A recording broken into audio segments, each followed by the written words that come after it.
At the top is at once the end of our struggles and the goal for which we are bound.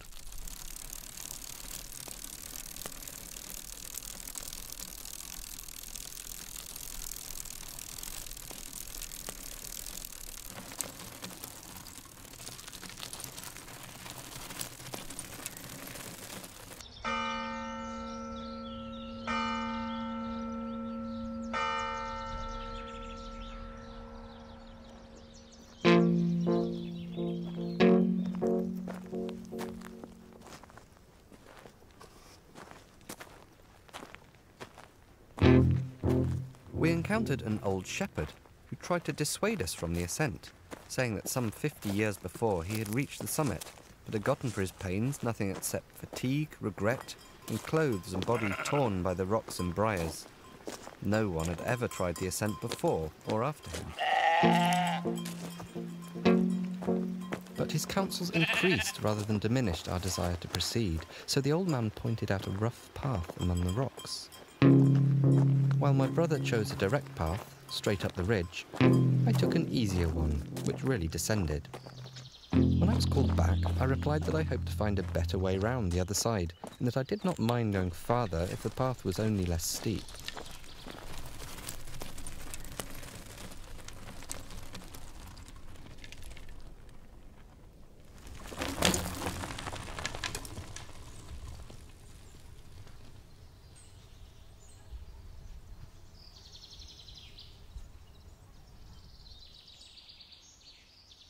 This was just an excuse for my laziness, and when my brother had already reached a considerable height, I was still wandering in the valley.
No block of marble, but it does not hide the concept living in the artist's mind.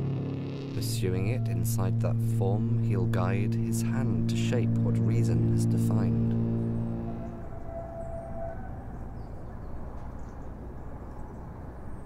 I stayed in those mountains for over 8 months. I looked out one day over the whole expanse from a mountain that rises above the coast and formed the wish to make a colossus that would be visible to mariners from afar.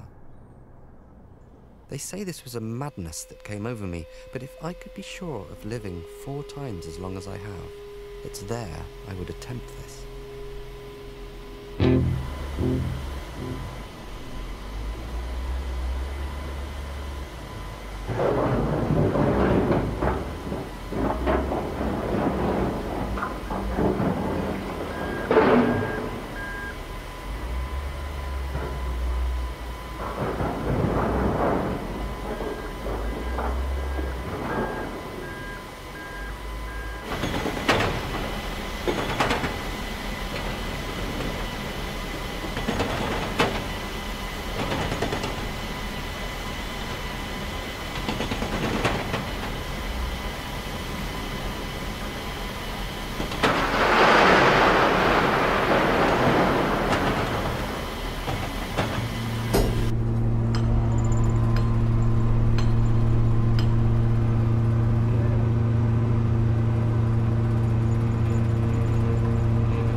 Oh,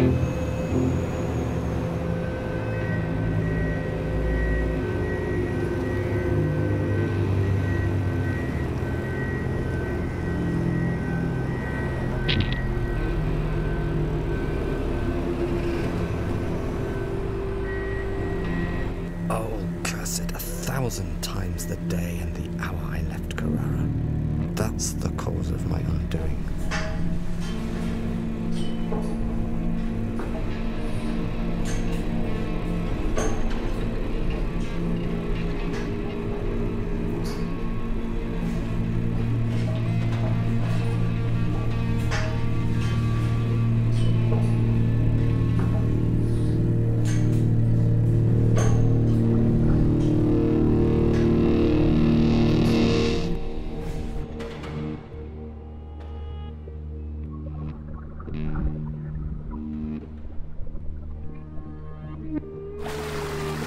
In the beginning of our world, when the Earth rose from chaos, it was smooth, regular, and uniform. It resembled an egg, the fluid yolk of fire, and the exterior region of the Earth as the shell. In between, there was a great abyss. When the appointed time was come, the heavens began to melt and the rains to fall. By softening and weakening the arch of the Earth, the shell broke and fell down into the great abyss. At this one stroke, nature would be changed. The great abyss gushed out, as out of a womb. With unspeakable violence, a flood of waters would overrun and overwhelm all those fragments which the Earth broke into. It is absolutely certain that the fragments could not all fall flat, so such parts as stood higher than the rest made hills and mountains. And this is the first and general account of them, and of all the inequalities of the Earth.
In the very same place, nature was seen severe and wanton.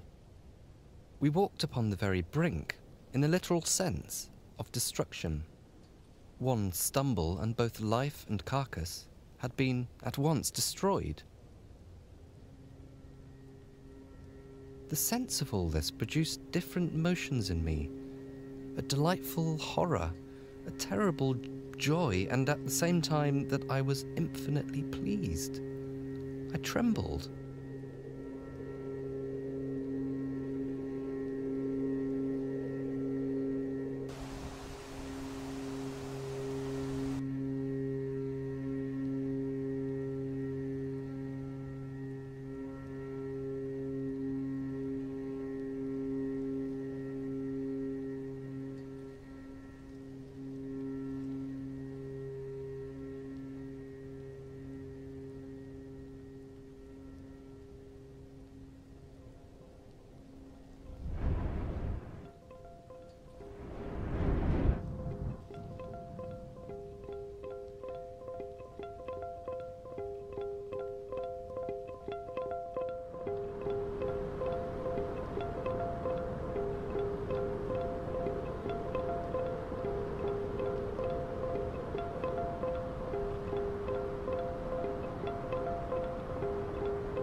There is no region in Switzerland which counts more dragons than the canton of Lucerne. From a letter by Christoph Schorer, a governor from Lucerne.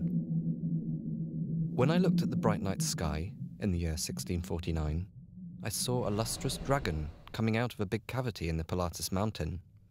He flew by me with a rapid movement of the wings. He was very large, with a long tail and neck.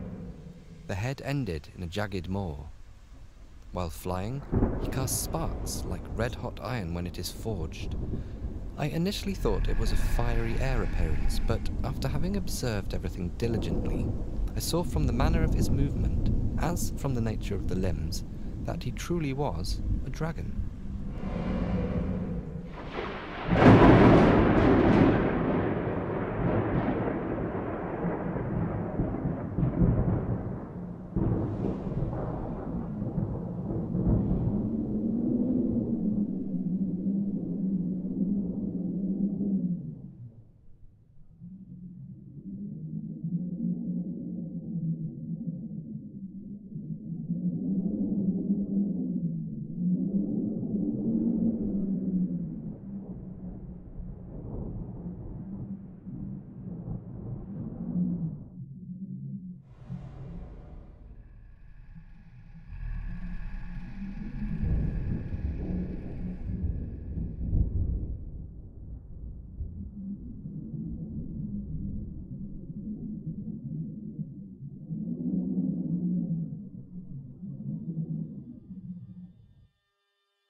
first, owing to the unaccustomed quality of the air and the great sweep of view spread out before me, I stood like one dazed.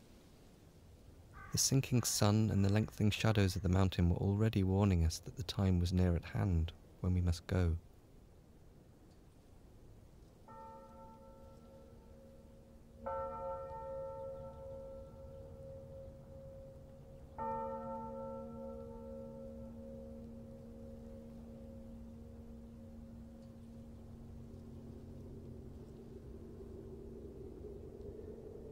It was as if suddenly wakened from sleep.